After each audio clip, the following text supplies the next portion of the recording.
What's going on, y'all? So listen.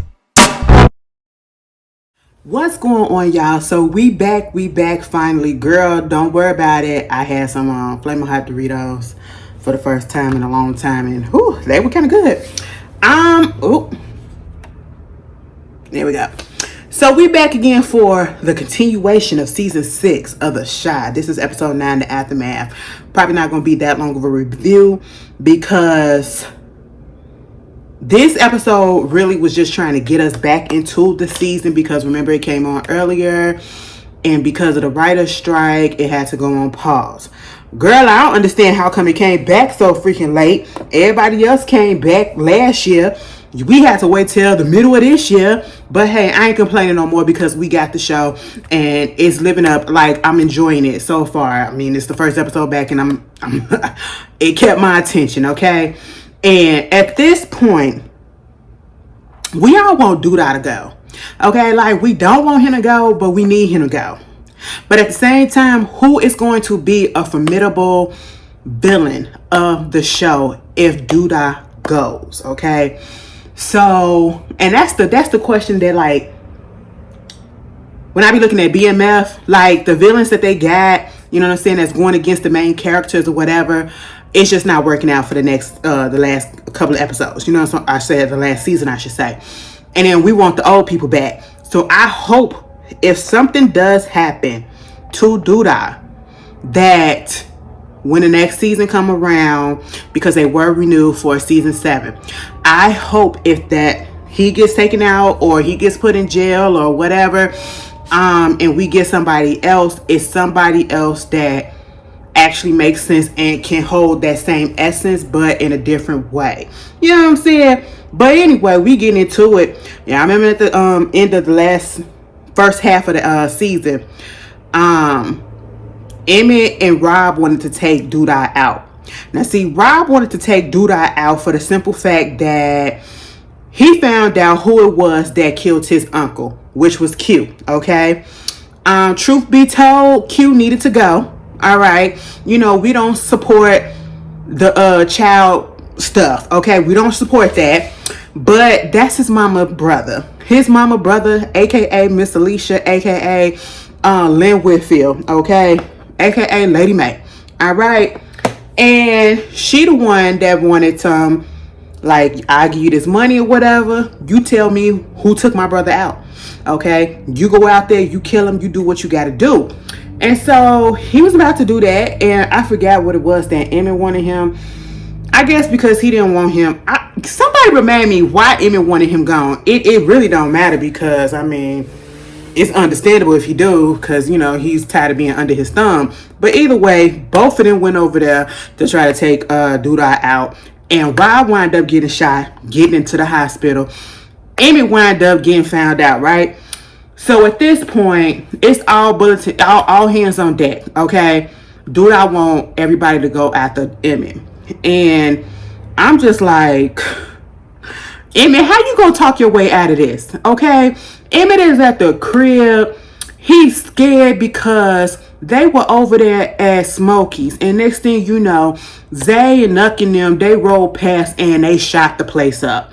All right, you literally just had Jacob up in there trying to beg for some free food, even though he making money, you know, and he come out in the front, Emmett, and next thing you know, Zay and them come past and it all up. I said, oh my goodness, this is what we doing? We started off like this? Oh wow. I said, now what if somebody would have got shot? We're not trying to do that, y'all. I said, oh my goodness. Girl, now Emmett at home just stressing, okay? He's snapping off on Keisha. He was like, I'm so tired of you. You always so angry and that mad at me. I just want to come home and be happy and all this stuff. I said, hold on. You know, at the end of the day, this is showing me and showing a lot of us what we've been saying. Y'all moved a little bit too fast, okay? Because he was up there looking out the window, and, you know, Keisha has been nagging.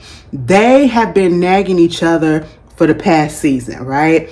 And he talking about some, once you go to therapy and all this stuff, whatever. He was like, therapy is not a quick fix, okay? It helps you get to the solution and all that stuff, which is true.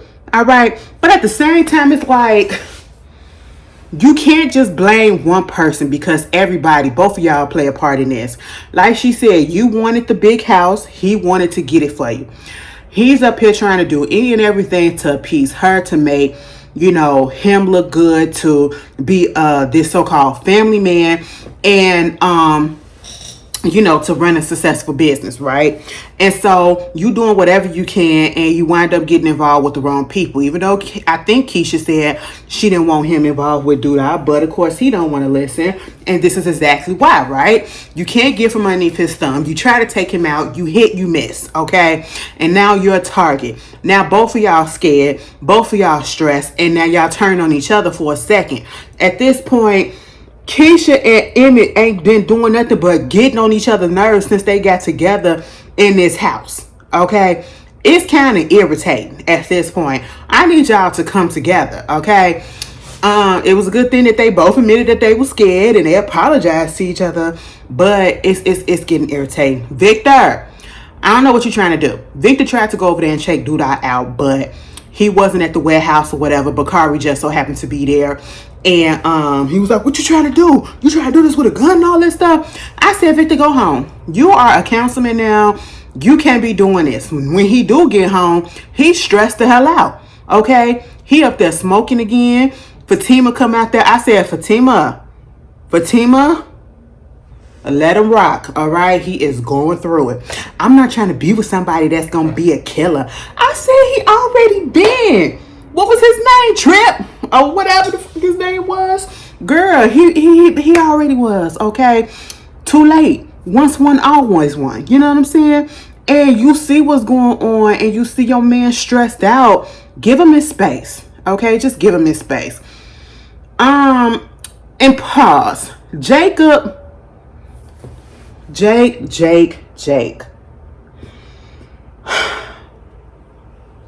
I think Jake knows that something is going on between Gemma and Brittany.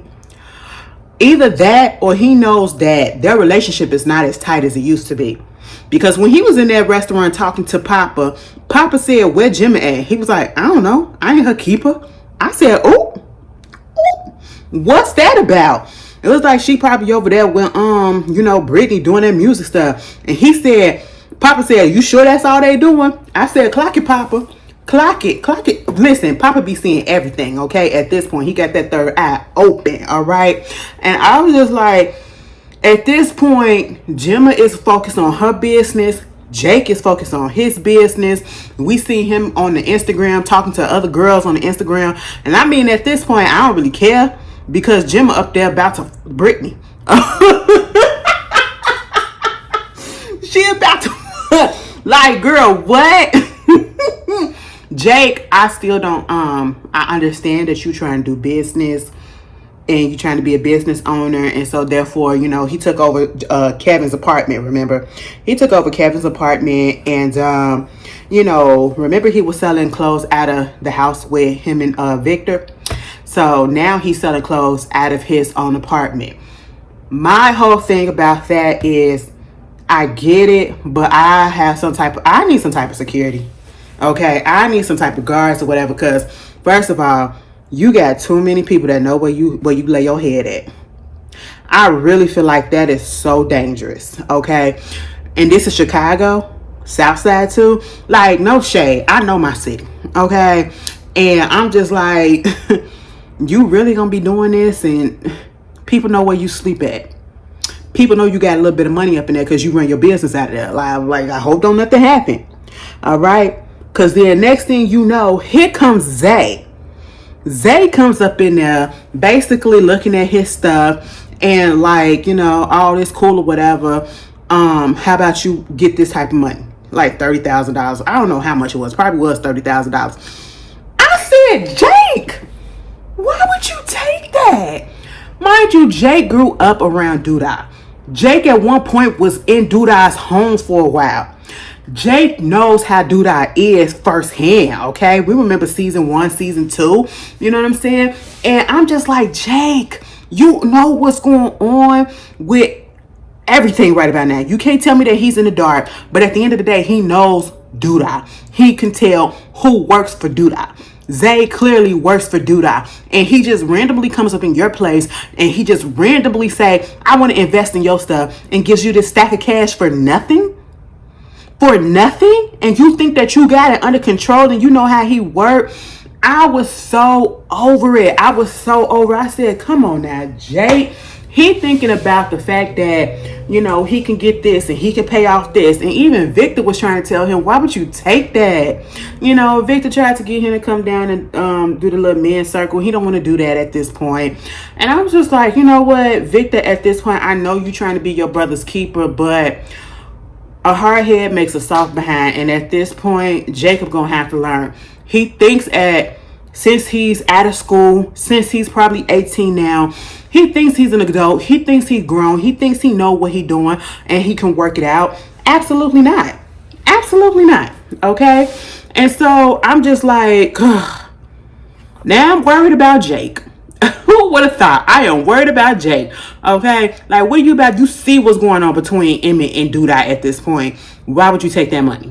Why would you take that money? You see how it goes when people go into business with Duda. Like, come on. It's not for nothing. Speaking of Duda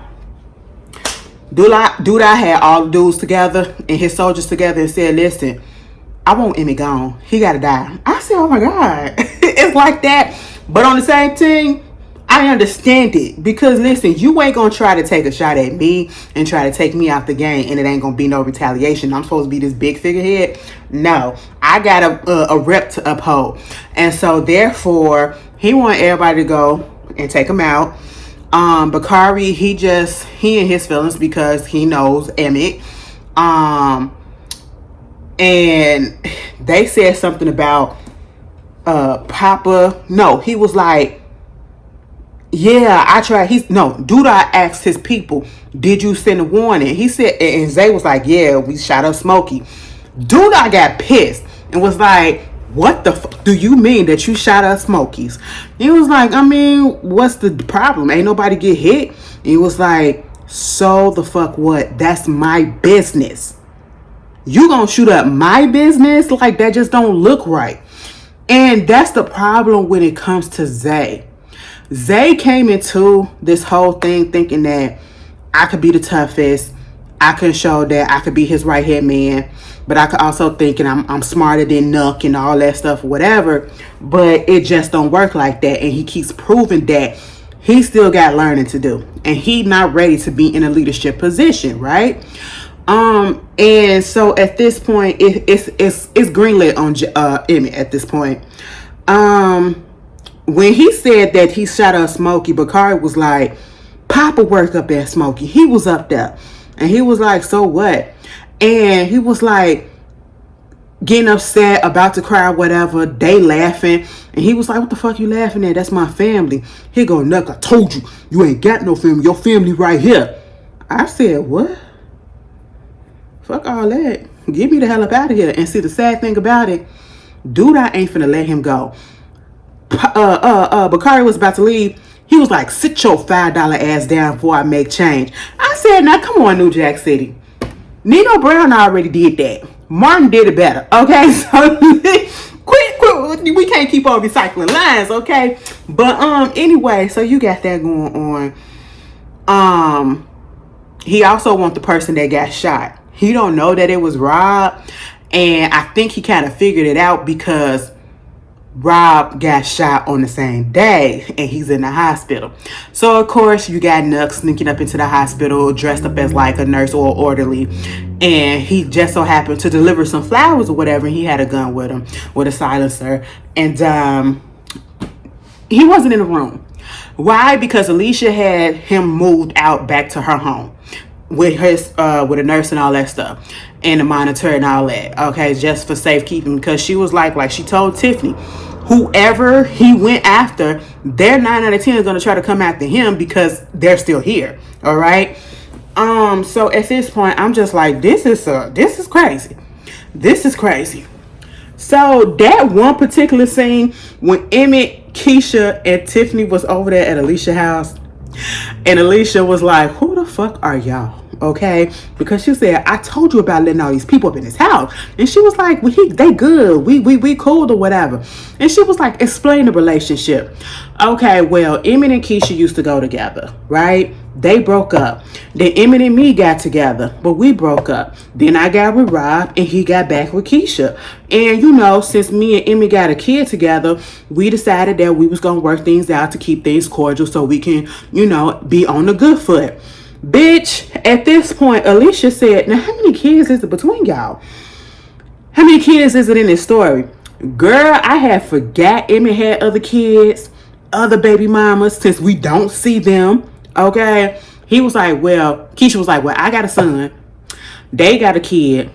Emmy got like 3 kids, okay? 3-4 kids, 2 more different baby mamas. Alicia said, God damn, what's up with y'all? Because back in my day, this ain't how we used to work. I said, Alicia, this ain't back in your day, okay? Back in your day, y'all had a little bit more class than we did. Listen, the ladies people had to get married because either you ain't gonna get married or who gonna take care of your ass, okay? You need the finance, you need that help. These days the women can go out there and do it for themselves, all right? Alicia, we ain't back in the day, okay? We is in the present, okay? And in the present, this is just what we do. We a little bit more trifling. This is what it is, right? I was like, oh my God. So skipping from that, let's go back. Emmett was talking to his daddy and telling him what was going on. And, you know, he was stressed out. But then he said, you know what?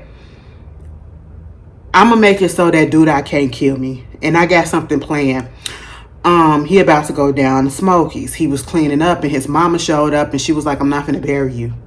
And he said, you ain't got to. That was a touching scene, right? That was a touching scene because, of course, you know, that's a mother and her only son. You know what I'm saying? Her only child, Freak's son, is just her only child. And she don't want nothing to happen to him, right? And he said basically he gonna talk him, he got the gift of gab. She said, you got the gift of gab for women? This a grown-ass man that ain't afraid to kill nobody. What you gonna say to this man? Basically, that you need me. And he's going to try to get into his organization. And he was seeking out because he went to talk to Bakari. And he wanted Bakari to help him. And he was like, who within that organization dislikes Doodah just as much as everybody else? And so at first, we see Bakari trying to talk to Nuck and see if he had some dreams and if this was the life that he was going to do. And trying to, you know, see if there's any like little leeway into him thinking that, you know, Nuck could probably have an issue with Doodah. And as much as Doodah be talking shit, you know, kind of humiliating him and, you know, reprimanding him in front of everybody, Nuck ain't going nowhere. Nuck is gonna buck for Doodah, okay? He said, I had big dreams. I had dreams, you know what I'm saying? But I gave those dreams up a long time ago because I realized, and we all need to realize, that every dream ain't meant to come true. I said, oh, that's a word right there, but damn. Why didn't you give it up? You ain't see no hope, probably because Doodah said that you couldn't. That's what it probably was, and you believe that. So the next person, all of a sudden, we see Zay. He up in Smokey talking to Jacob. Emmett. I said, wait a minute, what? How'd we get here? And you ain't gonna take him out? Zay trigger happy too. Zay wants like the violence. He wants to take somebody out. So I was like, uh-oh, what's going on right here? You finna take him out? No, because Doodah wants him. But at the same time, this was all a setup to try to see, again, he's testing the water. We figured that probably the weakest link right about now is Zay. And I see exactly why they put him in there. He's about to be used, okay? And Emmett, I keep on calling him Jake. Emmett is going to try to use him and put in his mind that, you know, you need better. You want to be the head boss? And even Zay said, you know what? I still got some growing to do. I still got some things to learn. And he said, well, you ain't going to grow and you ain't going to be able to get in no position as long as Doodah's still here. And let me ask you this. Where was you at when he got shot? And he said, don't worry about that because I had some other things going on. I said, oh, now we putting this air of suspicion up in there, right? And so at this point, Emmett said, Duda needs me. He needs me because he needs me in his business. I'm the type of person that's going to greet the customers. I'm the type of person that's going to go out there in the community and get the community on my side, make them feel good, do all of that. I'm a front of the house type of nigga. You were back, y'all, all the people that he got with him, y'all street niggas, okay? Y'all ain't finna come up here being nice to people. And at one point, I thought he was about to say field niggas. I'm so sorry. I really did. I said, wait a minute. We not finna go back there, okay? Listen, Drake got ate up already for that. You know what I'm saying? I said, Emmy, where we going? And so at this point, you know, Zay was about to shoot him. And he was like, well, you tell me where you was. That's what he brought up about where he was, that, you know, and the reason why he wasn't there to protect Duda. And so at that point, he lowered his gun and all that. He said, tell Duda, I won't be hard to find. Okay. So he goes over there and he tell Duda what's up. Duda get pissed off and says, so you ain't trying to take him out? Hell no, nigga. You know, he needs to be the front of the house, nigga, okay? Because we can't do that. Girl, Duda picked up on it already and said, so you gonna let him talk to you and try to get in your head and manipulate you and all this stuff? It always be the ones that think they the smartest and they be really not, okay? And at one point, Duda had to yoke his ass up because he asked him, where the hell was you at? He said, I had to take a meeting. What meeting? Okay. And so at this point, I said, yeah, Zay, your day is kind of numbered at this point. I really feel. Emmett do wind up going over there to talk to Duda because he tired of running. He said, fuck this. He got on his best suit, his Sunday best. Happy Mother's Day, y'all. And he went over there and he basically said, you can't take me out. He said, why would I not take you out? You literally tried to come at me and you missed. So you think I'm going to let you live? You think that's worth letting you live? Give me one reason why. He said, listen, I tried to find out where Zay was when that person was, whoever tried to take you out. He said, nigga, you tried to take me out. That was funny to me. He said it like it was somebody else. I said, child. But he was like, okay, and what that mean to me? And he said, listen, I would do anything to stay alive. Anything you want, I would do to stay alive. And I said, oh my God, Emmett. Jake and Emmett need to be brothers. Because when I tell you, they make the same dumb moves, all right?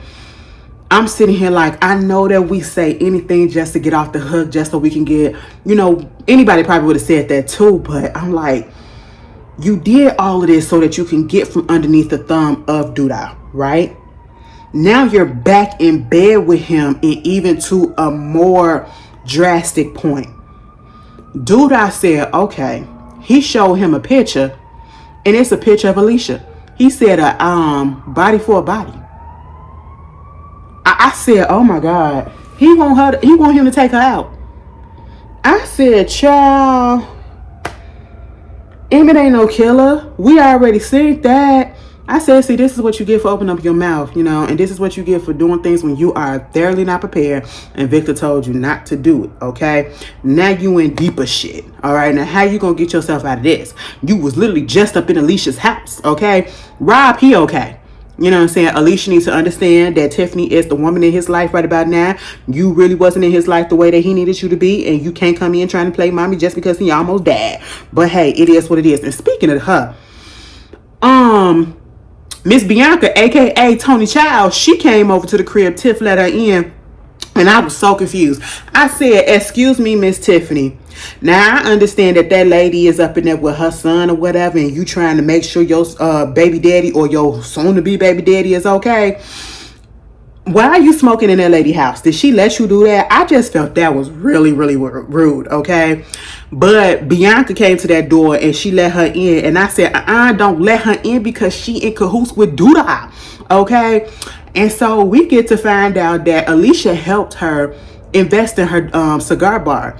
You know, it's a hot spot where all the celebrities and the people that got money come. And at one point, you know, she had took a little puff of Tiffany's little joint. And y'all remember that they got this different type of weed where it goes down smooth. You don't have a cough after effect and all of that stuff. And it's noticeably different from everything else, right? And as soon as Bianca took a hit off of it, she noticed it too. And she was like, who grew this? Where you get this from? She was like, oh, it's mine. I grew it myself. And so now she thinking, maybe I can have this come in because I want my establishment to be a place where people can come in, just chill, smoke, and do whatever they want to do in a calm atmosphere, right? And she was like, maybe we can go into business. I can get you some new clientele. You can have this in my cigar bar and all that stuff. I said, girl, here she go. Yeah, let's exchange information. I said, no, Tiffany. Y'all are trying to get away from Doodah. This bitch is fucking Doodah. The whole time I was like, oh my God, Bianca's gonna tell Doodah that Rob's still alive. And Alicia got him. And that's Alicia's son. Okay, that's what I'm keep on thinking, because then Alicia comes down and she's so appreciative. Hey girl, how you doing? I'm pretty sure that she called her over there though, right? And she was like, so I need you to call in that favor that I needed. You remember that I told you? And right when they first met up earlier in the season, she did say she still owe her a big favor. And she said, I'm finna call in that big favor right about now. You still cool with Doodah? And I said, oh shit, we finna set that shit up with some puss? That's what Amy gonna ask Doodah. So what you gonna, you can't do nothing without me. What you gonna do without me? He said, I'ma drink, I'ma smoke, fuck bitches, and I'ma run this fucking city. Bitch, when he said fuck bitches, I said, God damn. Talk about being honest, okay? I said, oh, you know what? This is all a mess. And you wanna know what else is a mess? At this point, the kids, okay? We got to call them young adults at this point. Gemma, she got her hair cut a little bit. Make her look a little bit older. I guess trying to make her look a little bit more mature and not like a little teenager and all that stuff. But you still are a teen. I'm going to just say that lipstick, you are a pretty girl. I don't know. The lipstick made it look like she had smudge around her mouth or like chocolate pudding around her mouth. And I just wanted her to wipe it. I think it's just a little bit too heavy. But other than that, she looked really nice. Everybody looks nice, okay? And they up in the studio, Maisha up in the studio trying to do her thing. And, you know, she did the song. And they was like, that's cool or whatever, but something missing. The way she snapped on Brittany, because Brittany answered the question when she wasn't even asking her. I was like, ooh. And so at this point, Gemma said, yeah, get up in the booth. So of course, Brittany gets up in the booth. She throw a little, her little rap verse, and you know, then Maisha comes in, and it flows together. So they had a good time in the booth. Maisha said when they was done, y'all want to go out and get something to eat? Brittany said, you know what? No, I'ma just turn it in and go ahead in. And then Gemma said, yeah, I'm gonna do the same thing. Mind you, Maisha go this direction because she stays in the studio. Both Brittany and Gemma, Brittany leaves out and Gemma follows right behind her. They go out to a little diner or whatever to eat and all that stuff. And next thing you know, they taking pictures, putting it on Snapchat or whatever. And Maisha sees it. Maisha is in her feelings. All right, she talking to Papa about it and all that stuff. And, you know, it was like, maybe it was spontaneous, a spur of the moment. And she was like, no, because I had asked them, do you want to go eat? And they said no. And next thing I know, they're out there eating together. I feel like Maisha has felt the type of way ever since Brittany came into the picture, which is understandable. But at the same time, Gemma playing a dangerous game. Okay, I don't know how Jake is going to react, even though he probably got some type of inkling that something is going on. But I just don't know with Gemma. Gemma like to play. She like risk and she like danger. And she ain't faithful for shit. She cheated on Kevin with Jake, his best friend. Now you cheating on Drake with Brittany, Bakari's sister. Oh, and that bitch, come to find out, Brittany in town Not just because she was in town looking for Bakari. She in town because Duda is paying her to keep an eye on fucking Bakari. I said, bitch, what? So that money that she had got in the beginning of the season, when Gemma was like, I need money to pay for the studio, I need money for this or whatever, and she gave her $10,000 and all that stuff, that was part of $30,000 that they had given her to keep an eye on Bakari. I said, what the fuck? And then Zay said he wants you to continue. He was like, if you need some more, I'm gonna have to talk to Duda about it. Baby, I said, what the fuck is going on? So you coming on here and you are playing your brother? You are literally playing your brother for Duda? And I just want to know if she is really looking out and, trying to keep tabs on him like Duda wants her to, or if she's playing Duda just for the money. Baby, I hope it's the latter. And even if it is the latter, she probably ain't gonna be around too much longer. Girl, Gemma had a little scene with Tiara, telling her that she kissed a girl and she liked Katy Perry. And Tiara was like, that's cool or whatever. She said, does that mean I'm a lesbian? I said, girl, no. It means that, and I'm so glad the way that Tiara explained it. You're experimenting, trying to figure out what it is that you like. And if more people did things like that, they would not have been in certain situations where they gotta fake like they like stuff and all this when they don't. So I was really here for them. I was surprised at how close their relationship has grown. Gemma all up on her, whatever. So at this point, Tiara and Gemma do look at her like a big sister, and I can appreciate that. You know what I'm saying? But girl, Gemma, you like to play. You in danger, girl. You in danger, girl. Okay. But did I get everything? Oh yeah, this little scene with Tracy and Rashad's ex-girlfriend. They're commiserating all the fact that Rashad was cheating. And then one time I lowered my standards. I said, well, ain't nobody tell you to lower your standards, okay? So that's on you. But anyway, girl, I ain't really care for that. But there was a scene when Keisha went over there to talk to Nina, her mama.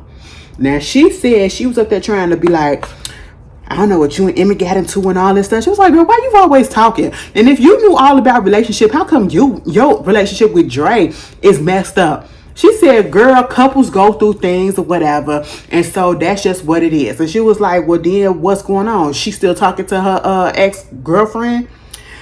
Girl, Nina said she had asked Dre, was she still in love with her ex? And Dre said yes. And Nina said, well, I said, I'm going to let you go. Now, somebody tell me in the comments, is Dre coming back or is Dre gone from the show? I know Dre plays the cop on the FBI agent on Power Book Force. So, what's going on? Let me know. I said, what? Nina, you can't keep a man or a woman. But let me just tell you this. Nina, it could be get back. Because remember when you cheated on her with the brat? I never forget that. I said, God damn it, Nina. Really? And she ain't even do nothing. All because you thought she did something. And she didn't even do nothing. Damn it. But, yeah, girl. This was cute. I like this comeback, all right? They got renewed, like I said, for season 7. You guys... look forward to these videos because I believe that the show does come out like on Fridays. Look forward to the videos probably Saturday. You know what I'm saying? Not on Sundays unless I'm out of town. That's exactly what happened this past week. I was out of town, so I was backed up, so I'm just catching up. And so you guys let me know how you feel. Welcome back, and I will see you guys later. Peace.